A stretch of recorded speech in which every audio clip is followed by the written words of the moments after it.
Hi hello അസ്സലാമലൈക്കും. ഇന്ന് ഞാനിതാ വന്നത് ക്യാരറ്റും കുറച്ച് തേങ്ങയും വെച്ചിട്ടും കുക്കറിൽ നല്ലൊരു കിടിലം ഒരു വെറൈറ്റി റെസിപ്പി ഉണ്ടാക്കി എടുക്കാൻ പോവാണ്. വൈകുന്നേരത്തെ ചായക്കടിക്കോ അല്ലെങ്കിൽ മക്കളൊക്കെ സ്കൂളിട്ട് വരുമ്പോഴത്തും വളരെ പെട്ടെന്ന് ഉണ്ടാക്കിയെടുക്കാൻ പറ്റിയ റെസിപ്പി എല്ലാവർക്കും ഇഷ്ടപ്പെടും. അപ്പോൾ എങ്ങനെ ഉണ്ടാക്കിയെടുത്ത് കണ്ടു നോക്കിയാലോ.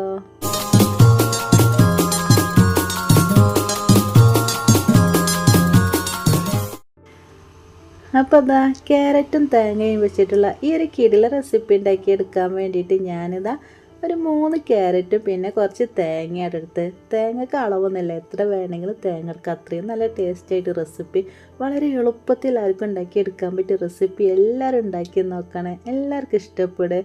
അങ്ങനെ ഇതാ ക്യാരറ്റ് അതിൻ്റെ മുകളിൽ തൊലി ജസ്റ്റ് ഒന്നങ്ങോട്ട് കത്തിയെടുത്ത് വരഞ്ഞതിന് ശേഷം ഇതുപോലെ കഷ്ണങ്ങളാക്കിയിട്ട് ഞാനൊരു പാത്രത്തിൽ ഇട്ട് കൊടുത്തു കേട്ടോ. വളരെ ചെറുതാക്കി തന്നെ ഇങ്ങനെ ആക്കിയെടുക്കണം. നമുക്ക് മിക്സിയിലിട്ടിട്ട് ഒന്നങ്ങോട്ട് കറക്കിയെടുക്കാനുള്ളതാണ്, അതിന് വേണ്ടിയിട്ടാണ് കേട്ടോ.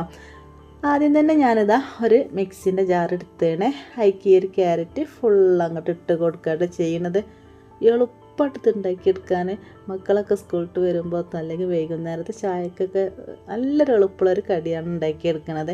പിന്നെ ഇതിലേക്ക് ഞാനിതാ ഇതുപോലത്തെ 2 തവി റവ ഇട്ട് കൊടുക്കുന്നത്. റവക്ക് പകരം നിങ്ങൾക്ക് അരിപ്പൊടി ഇട്ട് കൊടുത്താലും പ്രശ്നമല്ല കേട്ടോ. നമ്മളെ കയ്യിൽ ഏതാളെ അത് ഇട്ട് കൊടുത്താൽ മതി. അങ്ങനെ 2 തവി ഇട്ട് കൊടുത്തതിന് ശേഷം ഞാൻ ഇതിലേക്ക് മധുരത്തിന് ആവശ്യമായ പഞ്ചസാരയും കൂടി ഇട്ട് കൊടുക്കുന്നുണ്ട്. പഞ്ചസാരക്ക് പകരം നിങ്ങൾക്ക് ശർക്കര എടുത്താലും പ്രശ്നമല്ല കേട്ടോ. പിന്നെ വേണ്ടത് കുറച്ച് പാൽ നിങ്ങളെ കയ്യിലില്ലെങ്കിൽ ഒരു 2-3 മുട്ട എടുത്താലും മതി. അപ്പോൾ ഇതിലേക്ക് ഞാൻ കുറേശ്ശെ ഏകദേശം ഒരു 1 ഗ്ലാസ് പാൽ ഒഴിച്ച് കൊടുത്തതിന് ഒരു 3 ഏലക്കായും കൂടി ഇട്ട് കൊടുത്തതിന് ശേഷം ഞാൻ നന്നായിട്ട് അങ്ങോട്ട് കറക്കിയെടുക്കുക കേട്ടോ. അങ്ങനെ ഇതുപോലെ നന്നായിട്ട് അങ്ങോട്ട് കറക്കിയെടുത്തതിന് ശേഷം ഇനി നമ്മൾ നേരത്തെ മാറ്റി വെച്ച് ഒരു തേങ്ങ ഉണ്ടല്ലോ, ഈ ഒരു സമയത്താണ് ഇട്ട് കൊടുക്കുന്നത്. അത് ഫുള്ള് ഇതുപോലെ അങ്ങോട്ട് ഇട്ട് കൊടുത്തതിന് ശേഷം ജസ്റ്റ് ഒരു കറക്കും. നമുക്ക് ഈ റെസിപ്പി ഇടയിലൊക്കെ ഇങ്ങനെ കടിക്കാൻ വേണ്ടിയിട്ടുള്ള ആ ഒരു രീതിയിലായിട്ട് ഞാനിത് ഉണ്ടാക്കിയെടുക്കുന്നത്. ജസ്റ്റ് ഒരു കറക്കം അങ്ങോട്ട് കറക്കി എടുത്തതിന് ശേഷം ഇതുപോലെ ഒരു പാത്രത്തിൽ ഒഴിച്ച് കൊടുക്കുകയാണ്. ക്യാരറ്റ് ചിലത് അടിയാത്തൊക്കെ ഉണ്ടാവും കേട്ടോ, അതിന് പ്രശ്നമൊന്നുമില്ലേ, ചെറുതായിട്ട് തന്നെ നമുക്ക് കിട്ടുള്ളൂ. അങ്ങനെ മിക്സിൻ്റെ ജാർ ഇതുപോലെ കൈകൊണ്ട് ഇങ്ങോട്ട് വടിച്ചെടുത്താൽ മതി, വെള്ളമൊന്നും ചേർക്കരുത് കേട്ടോ.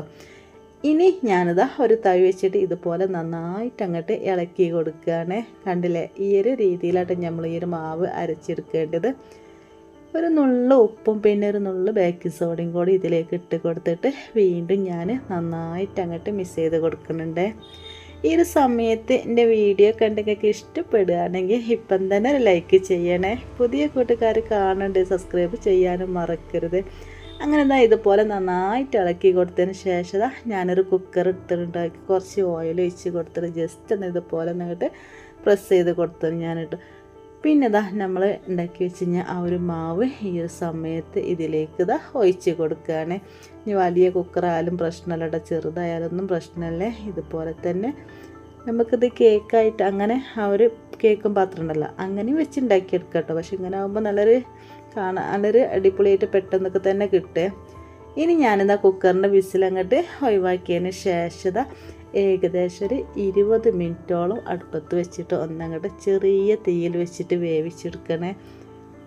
അങ്ങനെ ഒരു 5 മിനിറ്റ് കഴിഞ്ഞതിന് ശേഷം ഇതുപോലെ പയർ പാനടിയിൽ വെച്ചിരുന്നു കേട്ടോ, അത് ചെറിയ തീയിൽ വെച്ചിട്ട് ഇങ്ങനെ വേവിച്ചെടുക്കുക. ഇങ്ങനെ ഒരു 10 മിനിറ്റോളം കഴിഞ്ഞതിന് ശേഷം കുറച്ച് ക്യാരറ്റ് ഈ ഒരു സമയത്ത് ഞാനിതാ ചെറുതാക്കി ഇങ്ങനെ ഗ്രൈൻഡ് ചെയ്തെടുത്തിന് കേട്ടോ, അതും കൂടി ഇതിൻ്റെ മുകളിൽ ഇട്ട് കൊടുക്കുകയാണ്. 10 മിനിറ്റിന് ശേഷം കേട്ടോ ഈ ഒരു ക്യാരറ്റ് ഇട്ട് കൊടുക്കുന്നത്. കണ്ടില്ലേ, ഇതേപോലെ ഇങ്ങനെ ഇട്ട് കൊടുത്തതിന് ശേഷം ഇത് വാട്ടണമെങ്കിൽ വാട്ടട്ടോ, ഞാൻ വാട്ടിയിട്ടൊന്നുമില്ലേ. ഇതുപോലെ ചെറുതായിട്ട് തന്നെ ഗ്രൈൻഡ് എടുക്കുക. കത്തി വെച്ചിട്ടാണെങ്കിൽ ചെറുതായിട്ട് ഇങ്ങനെ കഷ്ണങ്ങളാക്കി എടുത്താലും മതിയേ. ഇത് ഫുള്ള് അങ്ങോട്ട് ഇട്ട് കൊടുത്തതിന് ശേഷം ഞാൻ വീണ്ടും ഒരു 10 മിനിറ്റോളം ഒന്നങ്ങോട്ട് മൂടി വെച്ചിട്ട് നമ്മൾ നല്ല കിടിലം കേക്ക് റെഡിയാണ്. അടിപൊളി ടേസ്റ്റ് ആയിട്ട്. ഇത് ചൂടാറിയിട്ട് വേണം കേട്ടോ ഈ കുക്കറിൽ നിന്ന് അങ്ങോട്ട് മാറ്റിയെടുക്കാൻ. ഇതുപോലെ ഒരു കത്തി വെച്ചിട്ടോ സ്പൂണ് വെച്ചിട്ടോ അല്ലെങ്കിൽ ഇറക്കിൾ വെച്ചിട്ടോ ഒട്ടിപ്പിടിക്കണില്ല എന്ന് കണ്ടാൽ ഒന്നങ്ങോട്ട് ചൂടാറാൻ വേണ്ടിയിട്ട് മാറ്റി വെക്കുക കേട്ടോ.